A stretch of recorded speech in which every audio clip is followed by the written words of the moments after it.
الجبوري ما ينزل راسه لك. امي ارضعتني فرات حليبه. نجم الجبوري صار يافع بالصويره وتربى بالبصره وبمصفى الدوره، ولد بالموصل. ما ينزل راسه ولا يدنق على مود ايش؟ على مود منصب.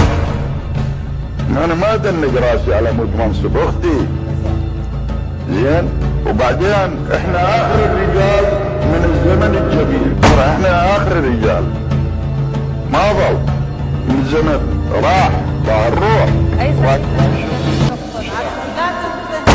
جميل تقصد به؟ زمن ابوك واخوك، زمن العمالقه اللي ما يبيعون تراب وطنهم بالذهب. نجم الجبوري قادها عز من قدر الرجال، بالحرايب سنطر